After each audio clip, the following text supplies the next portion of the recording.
I never imagined the words would come out so easily after years of silence. Standing in the brightly lit living room of my childhood home in suburban Chicago, I looked my parents straight in the eyes and said, "Dad, Mom, I'm gay." The air grew thick as my father's face paled not with the anger I feared, but with something deeper, a haunted recognition that made him whisper, "Not you too."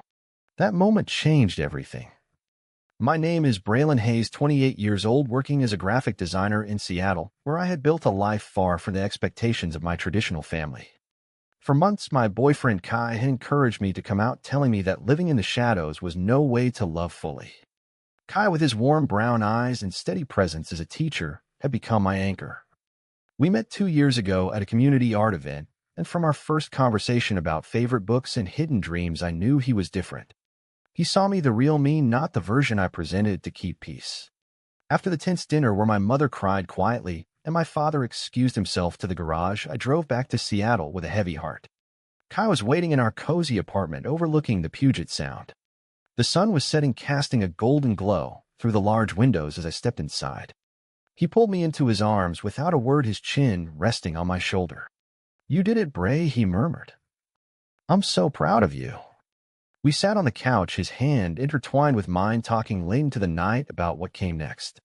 The city lights twinkled outside like stars, a reminder that life could be beautiful even in uncertainty. The following weeks were a whirlwind.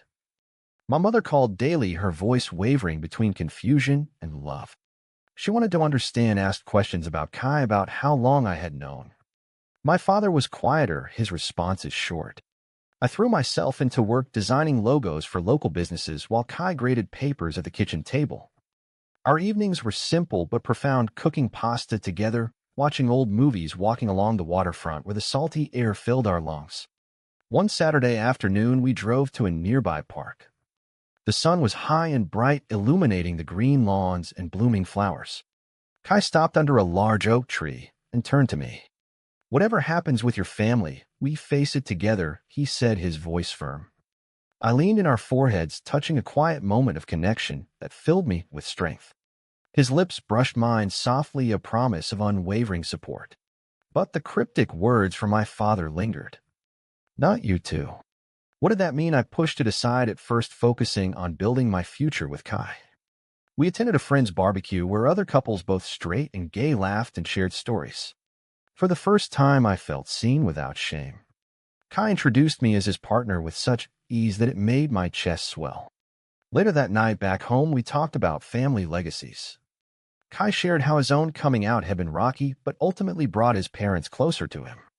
I wished mine would be the same. Then came the invitation.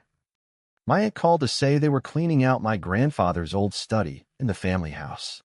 Grandpa had passed away 5 years ago, a stoic man who ran a small construction business, loved fishing, and always had a story for us grandkids. He was my hero, the one who taught me to stand tall. The family wanted me to help sort through his things since I was the closest to him. Kai offered to come with me for support, and I agreed, nervous but hopeful. The drive to Chicago was long, filled with playlists and conversations about our dreams.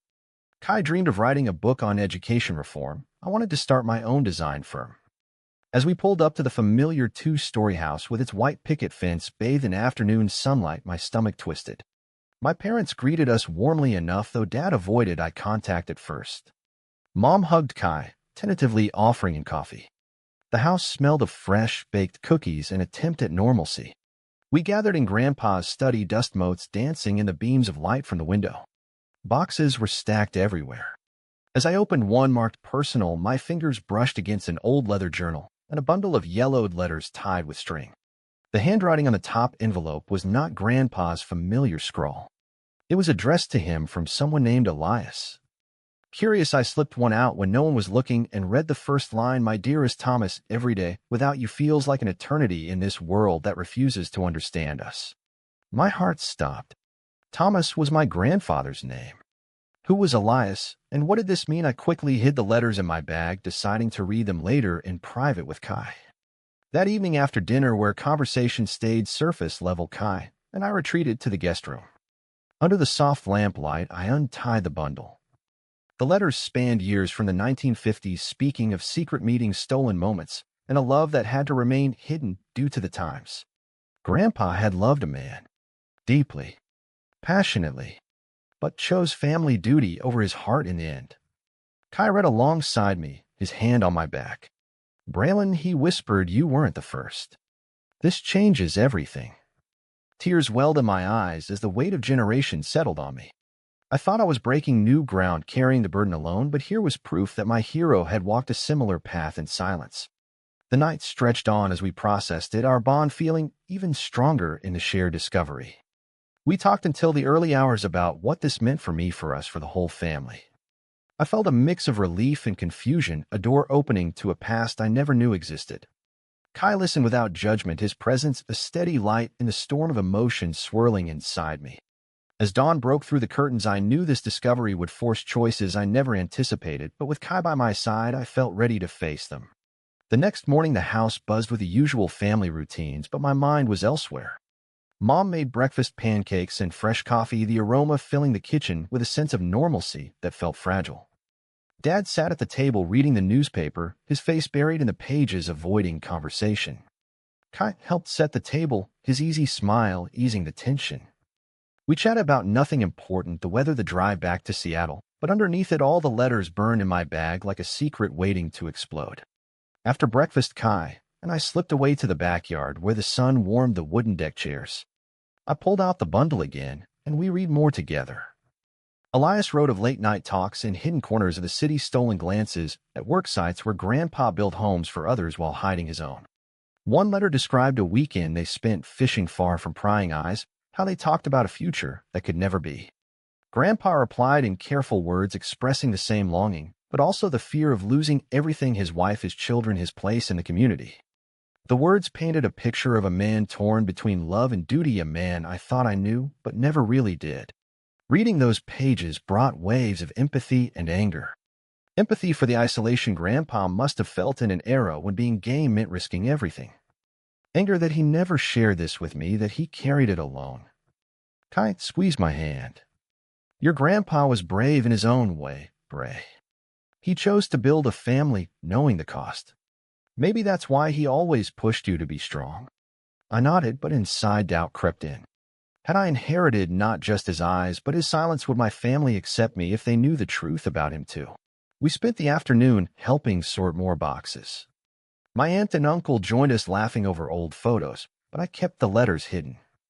As evening fell, my cousin arrived with his wife and kids, turning the house into a lively gathering. Over dinner, stories flowed about Grandpa, the time he fixed the neighbor's roof for free, the way he coached Little League. I smiled along, but my mind raced. Kai noticed, and later in our room, he held me close. You don't have to decide anything tonight. Just breathe. His words grounded me, reminding me of the life we had built in Seattle, the friends who celebrated us, the quiet nights where love felt simple and true. Yet sleep evaded me. I lay awake staring at the ceiling, replaying my father's words, not you too.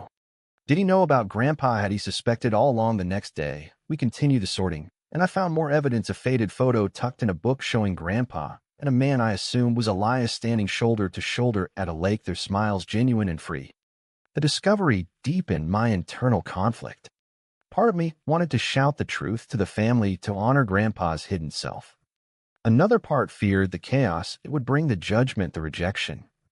Kai sensed my turmoil during a walk around the block. We stopped at a quiet park bench under full sunlight filtering through the trees. You are not carrying this alone, he said. Whatever you choose, him here. Our conversation flowed into memories of our own struggles, Kai opening up about his early doubts about his identity, how coming out had tested his friendships but ultimately strengthened them. By the end of the day, we had packed most of the study, but the letters stayed with me. Back in the guest room, we discussed next steps.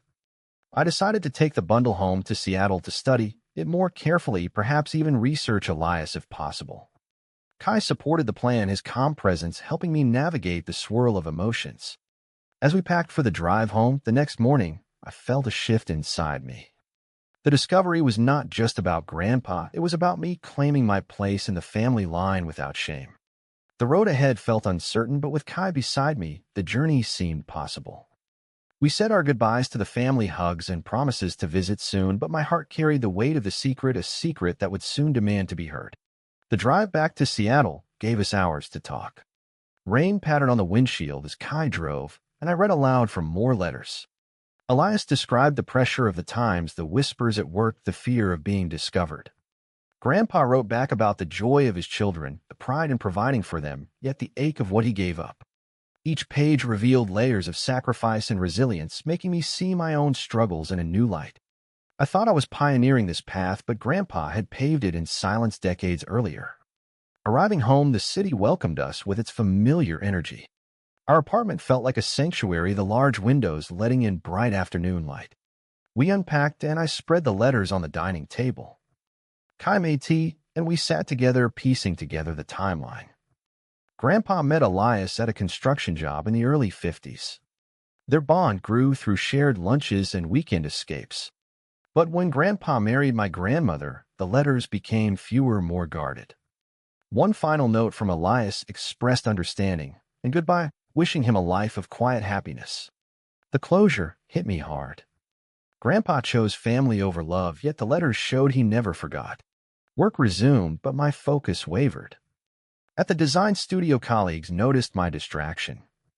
I confided in a close friend there who listened supportively, but the conversation stirred more questions. How would my family react to this truth? Would it bridge the gap or widen? Kai came home from school each day with stories of his students, their innocent questions about love, reminding me of the importance of honesty. One evening, we cooked dinner together, chopping vegetables side by side, the routine comforting. Over the meal, we talked about telling my parents. Kai suggested starting slow, perhaps sharing one letter. I agreed, but fear held me back. The following weekend, we hosted a small gathering of friends. The sun streamed into the living room as laughter filled the space. Kai and I moved in sync, serving drinks, sharing glances that spoke volumes. One friend asked about my family visit, and I mentioned the letters vaguely. The support from the group bolstered my resolve. Later, as guests left Kai, and I cleaned up his arm around my waist. You're stronger than you know, Bray. This secret could heal more than it hurts. His faith in me sparked hope, but also highlighted the risks. Midweek, a call from Mom came. She asked about Kai, how we were doing. Her voice held genuine curiosity, breaking some of the ice. I mentioned Grandpa's things, and she shared a memory of him being distant at times. The conversation planted a seed. Perhaps the family was ready for truth. Kai and I spent the evening researching old records, finding mentions of Elias, a teacher who never married and passed away in the 70s. The connection felt profound, like threads linking generations. As days turned to weeks, the internal tug of war intensified. I drafted emails to my parents but deleted them. Kai encouraged patience, reminding me of his own journey. One sunny afternoon, we hiked a trail near the city, the bright light filtering through trees, mirroring the clarity I sought. At the summit, overlooking the water, we sat quietly. I love you, Kai said simply. And I love the man you're becoming.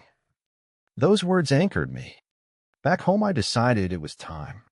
I would return to Chicago with the letters and face the family. The decision brought a mix of dread and liberation, knowing it would test every relationship, but also offer a chance for deeper connection. The second trip to Chicago came sooner than expected. A family gathering for my aunt's birthday provided the perfect cover. Kai joined me again, his presence a quiet strength. The house was alive with relatives, cousins, kids running around a backyard under clear blue skies.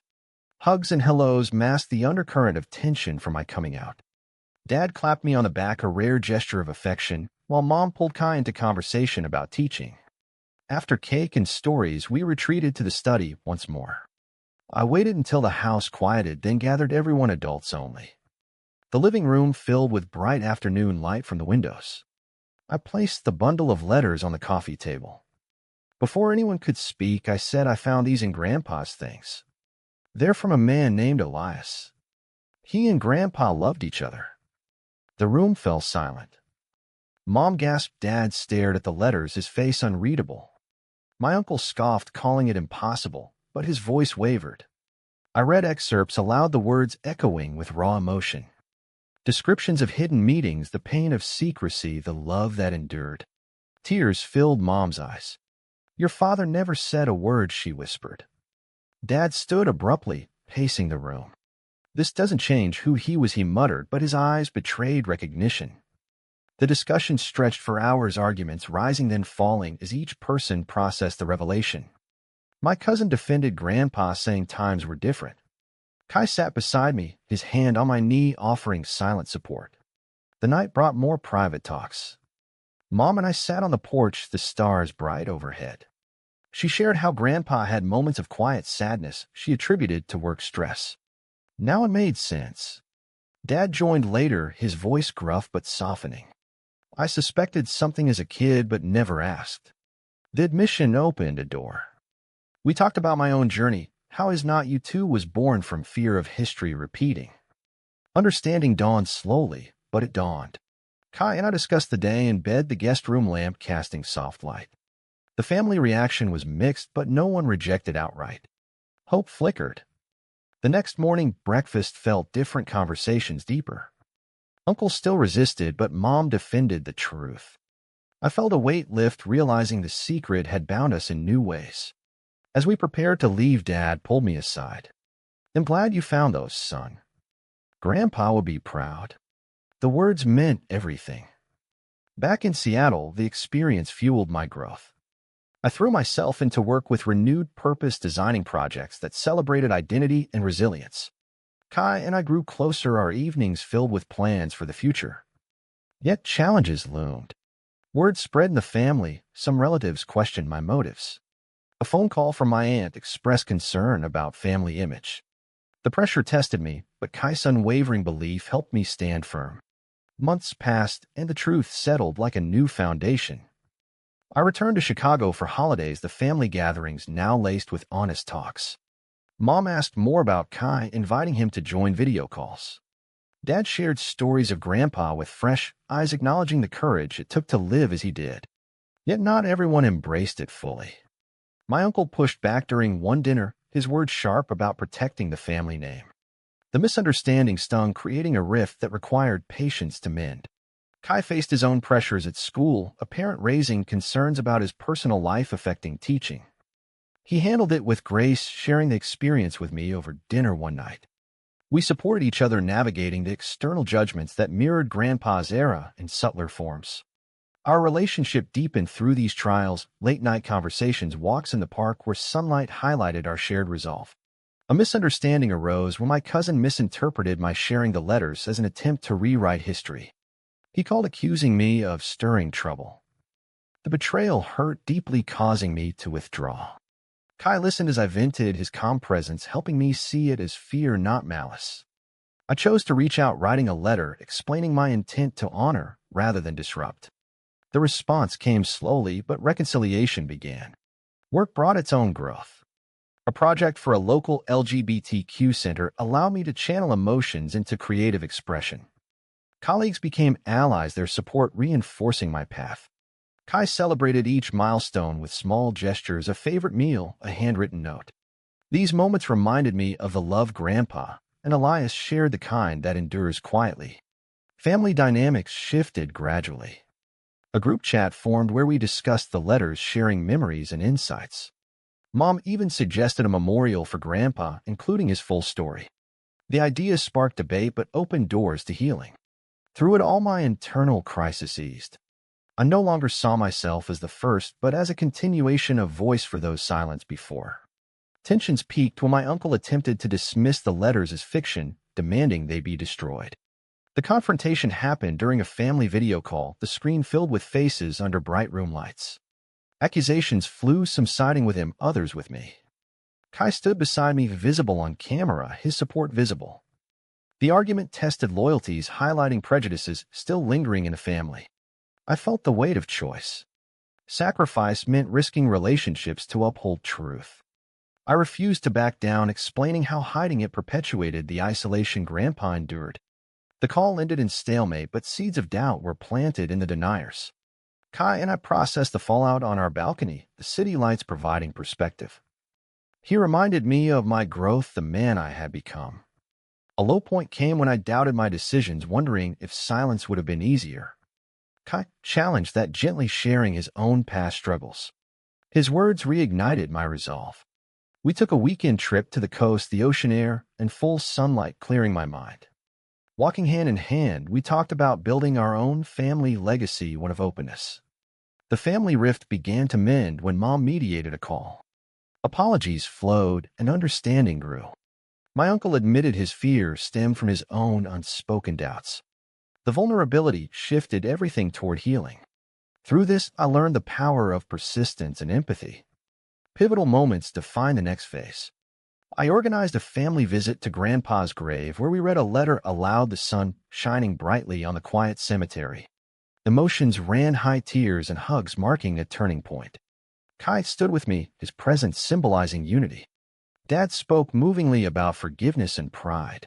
Sacrifices paid off as relationships strengthened. My cousin apologized in person during a visit to Seattle. We spent days exploring the city, building new memories. Work flourished with a promotion that allowed more creative freedom. Kai proposed a simple commitment ceremony with close friends, the event filled with joy and light. My growth manifested in confidence. No longer haunted by identity, I embraced it fully. Conversations with family became richer, bridging generations. The journey taught me that truth, though painful, fosters authentic bonds. Healing wove through the family like threads in a tapestry. Gatherings now celebrated full stories, laughter, and reflection, replacing silence. Kai and I planned our future discussions of home and perhaps children, filling our evenings with hope. Grandpa's legacy lived on, inspiring courage in us all. As seasons changed, so did perspectives. The once divided family found common ground in acceptance and love. My bond with Kai, stronger than ever, reflected the resilience Grandpa showed. We stood united, ready for whatever came next. True or false, revealing family secrets about love and identity always leads to greater strength, even if it causes initial pain.